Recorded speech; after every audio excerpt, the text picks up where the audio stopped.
All right, I guess we can start. Welcome, everybody. I'll try to start slowly. Maybe we get a couple of stragglers. All right, who of you have just seen the keynote that Thomas Erivan gave? Because he essentially was, saying what I wanted to say. So my slot's going to be quick. All right. Let's say that he had also more time for what he said than I have in the session for my slot today, so I'm going to be very quick probably. Welcome everybody, my name is Krippner. I've got two colleagues here, Tom Fleischmann from CARIAD and Harald Ruckriegel from Red Hat, and we are planning to give you guys a couple of perspective points of view, points of opinion on this SDV initiative. For my part, I'm going to talk about, as I said, what Thomas said, like what happened in this year since the last EclipseCon where this was announced. I've got one or two thoughts that he didn't maybe bring up, so there's one slide maybe that's going to be new. Tom is going to share point of view perspective on this from software house, one of the biggest car makers in the world, and Harald is you can see where these guys kind of come from. So Harald is speaking from the point of view of a open source powerhouse IT tech company. So let's see what we can collect today. All right, so this is verbatim from also the deck that Thomas showed. I put it on here because I wanted to also read out the mission statement about SDV. We're aiming to become an open technology platform, automotive grade, whatever that means, built on using, pushing, maybe also establishing some open standards of our own where needed, and all of that in some form of togetherness, right, community. This is wonderfully vague. I'll get back to what we are trying to do about that in a couple of slides. And also again, I'm repeating what my manager said, which is unusual. This is a rough, highlight number slide of what happened in those last 12 months. So like a year to the day, almost, I sat in my badly lit office at home, where COVID was still a thing, if you remember. And I was essentially trying to explain the thinking back then. What is that? What might that SDV thing be, at least on high level? Why are we here? And I also announced the the founding of the working group. Then we took about Christmas break. Let's say we took about 3 months, maybe 4, to get our V1 of the working group charter, written, reviewed, and published. And then every quarter since, we held an event which we called Project Contribution Days, where the member companies, I get to them, talked about, presented their projects, and also for a lot of people that was like one of the first or the first event, where they actually left their homes and saw other people in real life. So it was cool on a number of levels. We do have actually, as of, I don't know, yesterday or Monday, we have 24 members right now. There's a plus there because we have a couple more in the funnel at the moment already. You can kind of, again, on your own, look at the logos and, infer the industry segments, let's say, that we have here. We are especially looking forward to, let's say, welcoming 1 or 2 or 3 or whatever more car makers. So we're working on that. Tom's here, kudos, first ones, plus Toyota. These members, those contribution days, contributed 10 projects officially right now. There's again more in the pipeline, which is why Thomas had 11 and I'm putting the plus here. There is not enough time in this slot to go into the projects. People, the guys are here, at least some of them. Approach us later if you want to know more. It's also, all of that is from our SDV homepage, also the link to the mailing list, etc. Okay, so this is the one thing, slightly different take or different, presentation, visualization compared to the keynote. This is my view on what we need to like look at in the coming, whatever, 4 quarters, year or something. Thomas already mentioned something similar. So we had a year now of storming, right? We collected members, we collected projects. Mostly, that was kind of what happened this year. We began to like, talk to each other tentatively. I believe it's now time that we also start in parallel or maybe a slight shift to some forming, some consolidation, some building actually of something coherent out of a heap of things that were put onto the table. So I'm very happy that we have a heap of things, right? It's a good problem to have. If we only had one project, well, but we do have a couple of things that are in focus now, in my opinion. So first question, getting back to our wonderfully vague mission statement, what does that actually mean, right? What is that SDV thing? Like the what question. We are not really done with that. We just started a couple of months ago, but what we started to kind of approach this from a, if you will, top-down view is we started a tech alignment group. That's just a bunch of people who are interested in that question. And we are trying to, begin to align on what do we mean when we say certain words. What do we think are the core capabilities or the core features or the core, concerns that an SDV thing, stack, ecosystem, whatever, is supposed to solve, all those kinds of questions. Everybody is welcome. These are the links to our meeting minutes so far, plus the sketchpad, but this is completely and entirely work in progress. Don't expect PowerPoint or polish at this point. On the other side, and that's at least, that's more important actually, but that's like the bottom-up thing. We do have those 10 projects, 10 plus projects. Some of them already started to talk to each other, right? So what are you doing here? What are we doing there? Maybe if we did more of that, you did something there, then things might begin to fit together. I believe this is the most important activity that we can have in the next quarters, to get from a heap to some form of stack, some form of coherence. And I do hope that between those two things, there's going to be some convergence down the next year or something, where from top down we begin to have, some reference frame, maybe something like that. CNCF landscape, some structure for people to get onto that train. And from bottom up, we have technical convergence from the project level. And between those two also, that's something we have to work on. There's things going on under the waterline, right? As I said, people, projects talking to each other. If you look at the working group from the outside, at the mailing list, at our Slack space, please join the Slack space. It's very quiet. And you could think that this is mostly, a dead thing at this point. That's not true. It's just that what's happening is not very visible right now. This is one little attempt to maybe try to change that, join that, leave comments, do whatever. Maybe we can get some life into this. Okay, talking about puzzles. Also, Thomas mentioned this, and he had more detail than I had, which is, again, for me, a very unusual situation. We are not alone, not even in Eclipse. By the way, OpenADX, that's old, should be Open Mobility now. There's other bodies in this universe, right? There are existing links where we consume artifacts from other projects, where we work with other projects. Thomas mentioned VSS COVESA being ingested by some of our projects, for example. We have started talking discussion lines to certain other, groups, projects to kind of figure out, is there some useful narrative together to take confusion out of that kind of picture?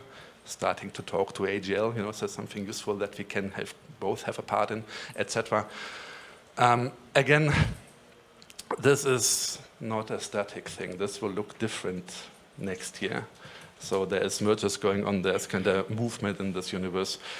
And as usual, we have more than one way to skin that cat. We are trying still to kind of, find useful, informative visualizations of this kind of landscape. If you have any ideas, there's the links, leave issues or a pull request or whatever. And that's my bit. I'm handing over to Tom now. Yeah. Thank you for being here. Daniel, thank you.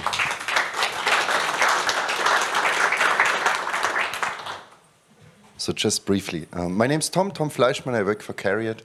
and I'm doing nearly 20 years of software in automotive, so I've seen quite a lot in that. And if you look on us as car makers, you would say we are not by heritage software guys, you know. We're kind of integrators, we're metal benders, and we're shipping devices, safety devices out in the street. But there's a big shift. Software is defining the vehicle more and more.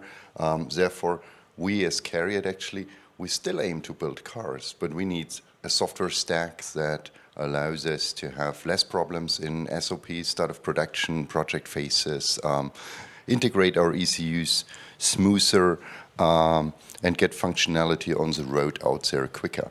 Therefore, I want to give you a little bit of an insight from some strategy works that happened within CARIAD as well, and why companies, and especially you could say the automotive industry, is about to open source software, because we don't really need to sell it in the first place, you know. We need to build cars, and we have problems with software, which we can solve by open sourcing certain elements.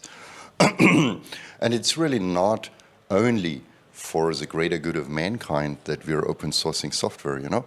We want to have happy developers, and being a developer in automotive, you have to use sometimes frameworks, tools, stuff which you really feel like it was made for a small audience, you know. You're kind of, has nobody ever before used this thing? Like, read this documentation? So it's not always fun to develop automotive embedded software, you know. It's tough. And it's tough as well due to development, rigorous processes that we as well need to apply. And we still have to do that for safety stuff a lot.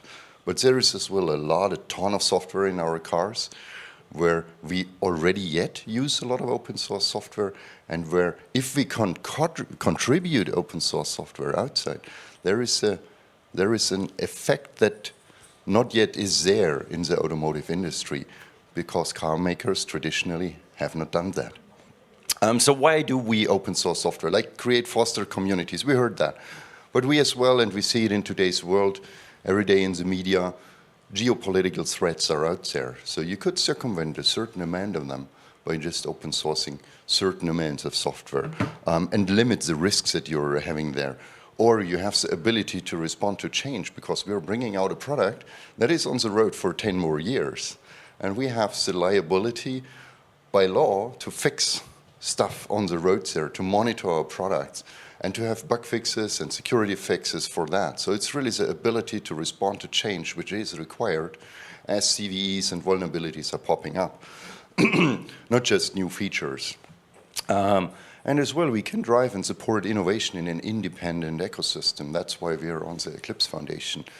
Because automotive is very sensitive to this party does this, so we cannot work with this party, you know. So that's kind of, and if you watch that over the decades, I can tell you stories in the coffee break then. And as well, sure, we heard the war for talents, you know. Being a software developer in automotive, you don't have a visible track record in the open source industry if you're working just in closed source software projects within our SOPs, you know. Nobody will recognize that you're a good developer out there. So it's really about attract and retain software talents as well. And then there are a couple of collaboration areas which you wouldn't find from other players in our industry if it wouldn't be a car maker doing software, you know.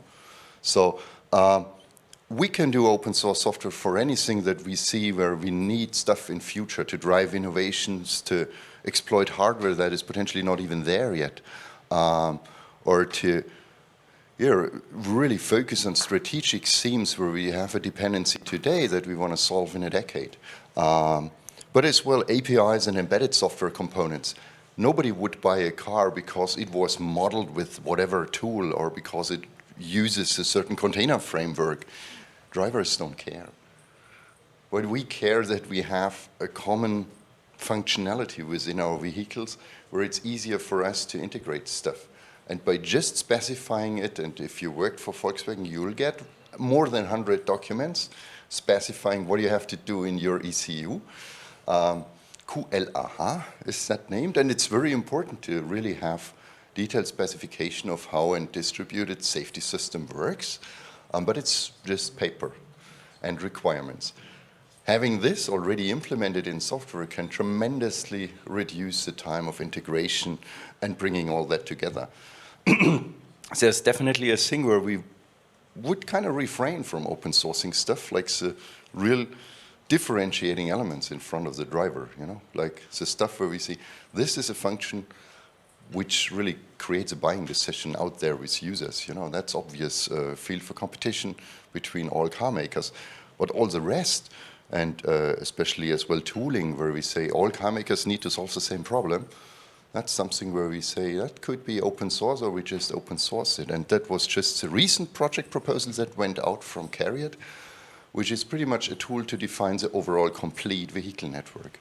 The whole vehicle architecture, everything, every signal from every ECU to every other ECU, doing this in a model-based environment, and the ability to co-generate the code that you need in order to build an ECU is as well something which we're open sourcing, which is a project of a couple of dozen teams or dozen people in these teams to do this stuff. So it's kind of, it's getting bigger and the ball is rolling now. And with this, I hand over to a company that's pretty successful in doing open source software. Thank you very much. Thank you, Tom.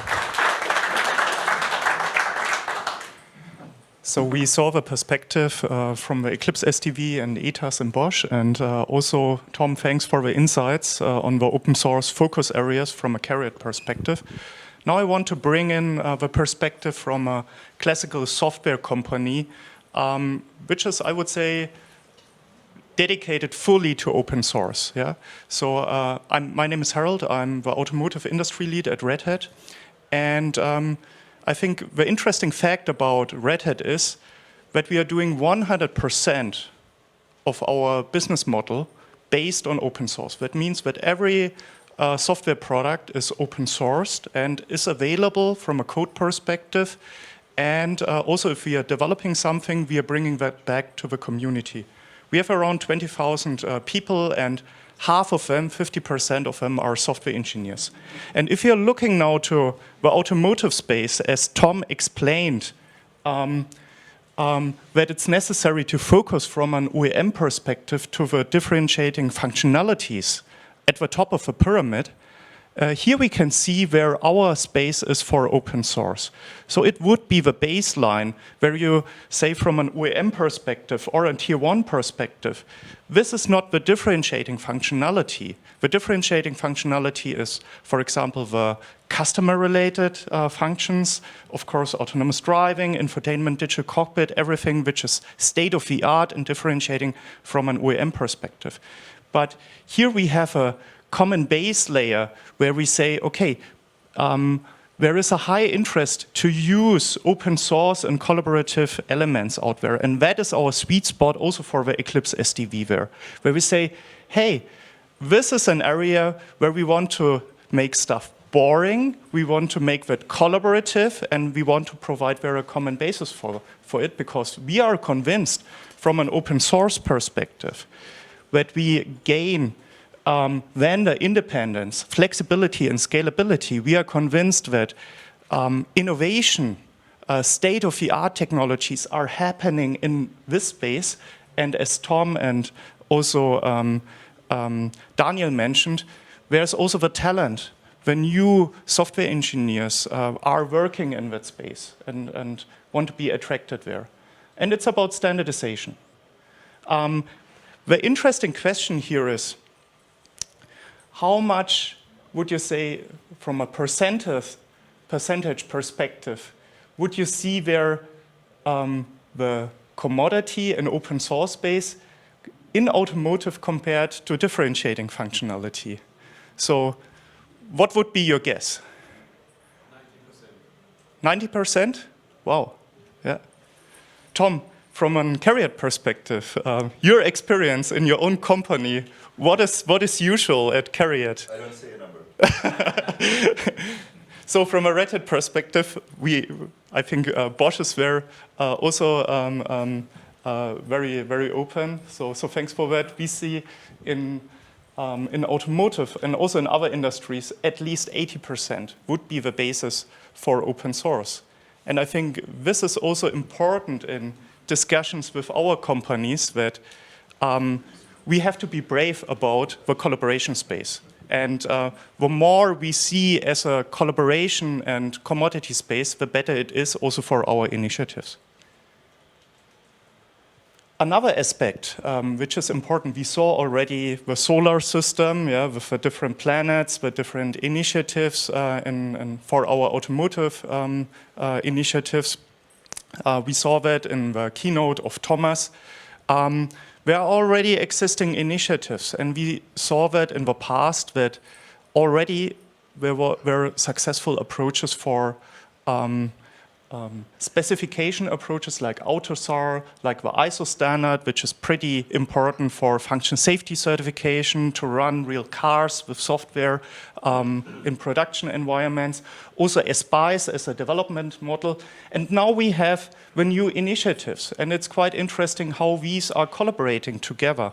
And I think it's very important that we don't see those new initiatives as a location or approach to substitute those existing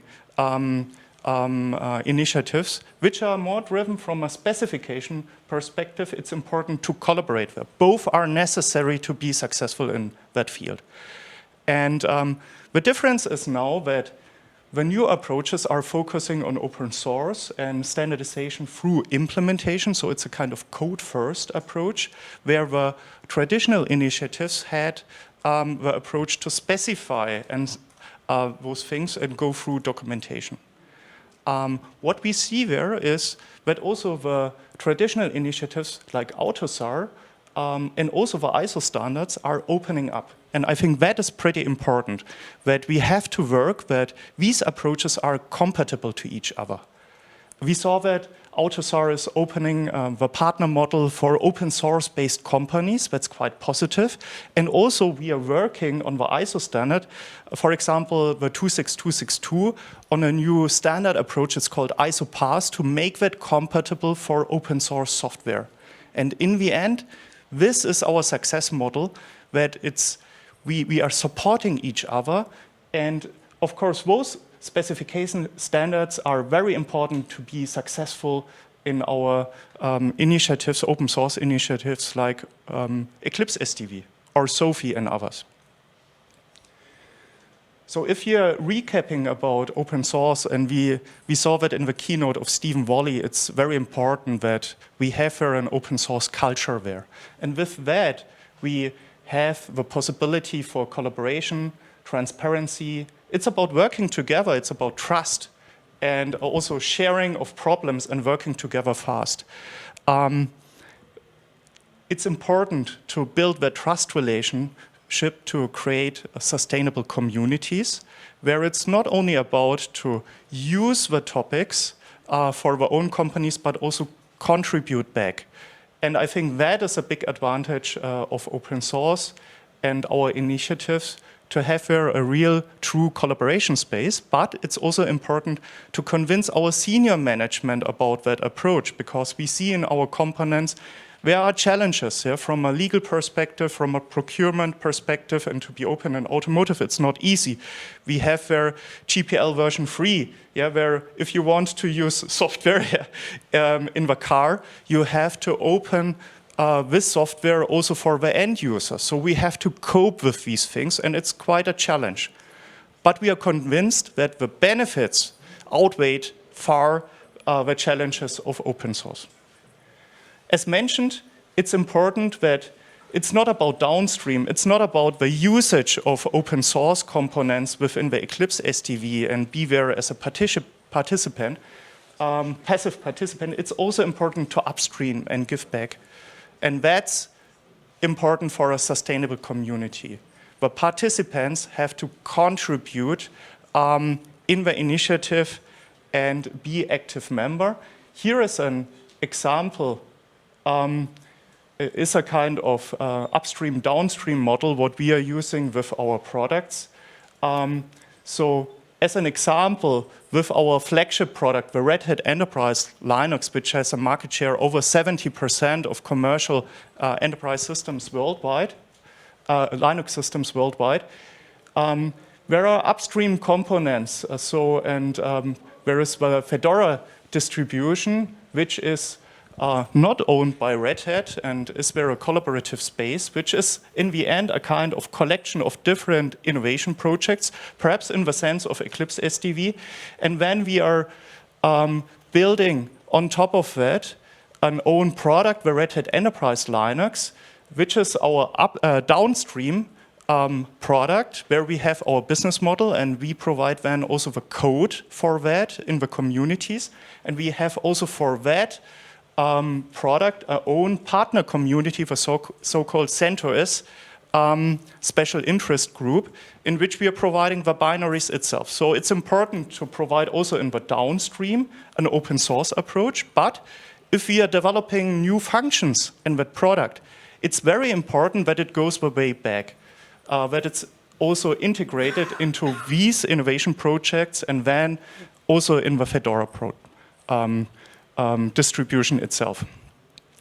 And same as for our newly built Red Hat in-vehicle operating system, that is an AIM, an ASIL-B certified open source Linux-based system for the vehicles, which is in development, will be ready next year.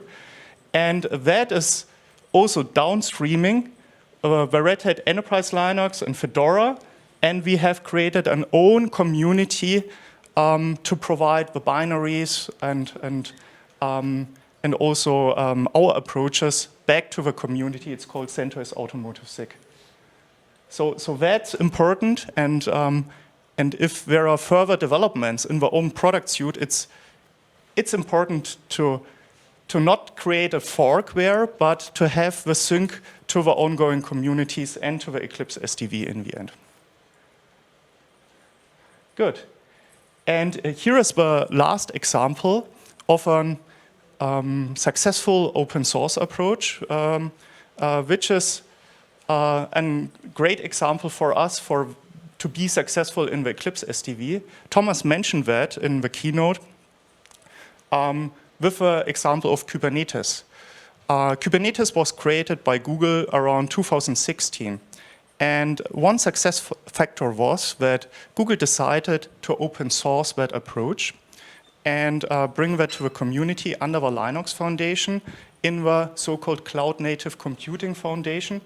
And that was the basis to expand Kubernetes now to all cloud workloads worldwide as a kind of standard.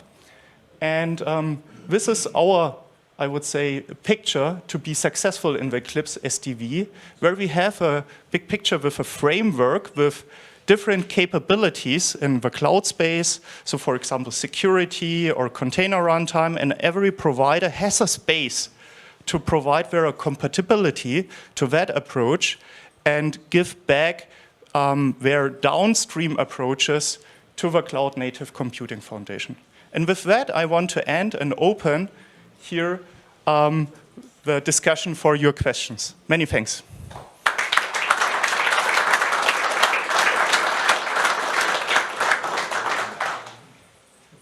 So what are your questions?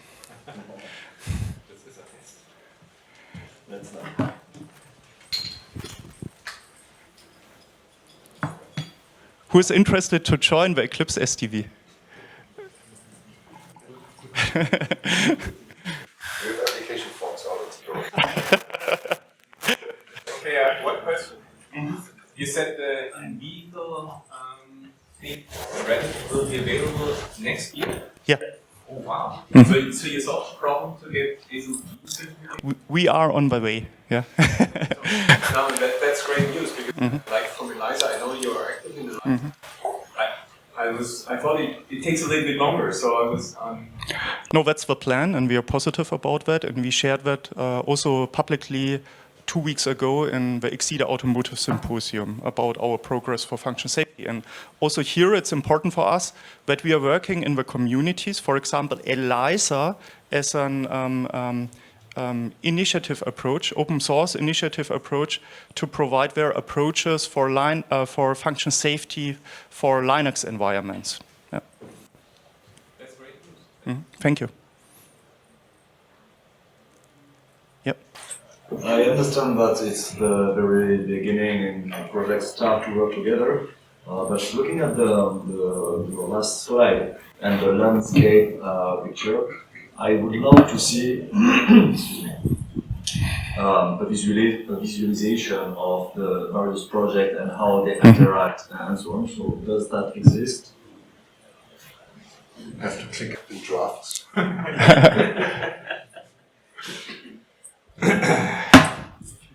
It does not exist yet. I mean, okay, let's just say individuals in this community could draw you one, but that would be their personal, picture. This effort, our tech alignment group on the left-hand side, this is where I hope we can, come up with such a picture together.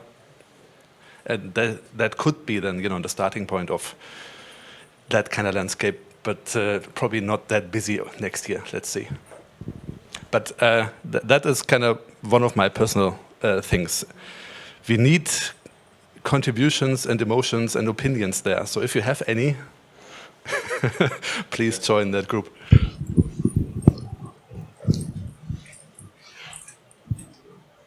Okay.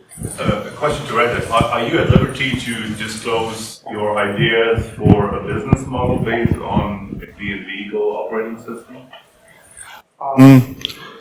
Yes, so our idea is that we use our strength for an experience for the Red Hat Enterprise Linux. We build an own industry product, which is open source again, based on the Red Hat Enterprise Linux, and it's a kind of, sub-packages of that product, and then enriching it for the automotive space. And as mentioned, our business model is completely 100% open source based. That means we are providing already the early versions of the binaries in our automotive special interest group, the CentOS group. And then in the end, we have a natural business model that we are selling then the product itself, which is open sourced and available from a binary perspective in the space with the help of subscriptions. So we are not selling licenses, we are not selling the cost of the code itself, we are providing maintenance, support, enterprise hardening, and the machinery also for function safety certification and security. So that's the base idea around that. But we could deep dive later on into the details of that. But important, it's from a Red Hat perspective, it's very important to be part of these great initiatives like Eclipse SDV or SOAFEE or also ELISA to give back to the communities and help to bring forward the whole automotive industry.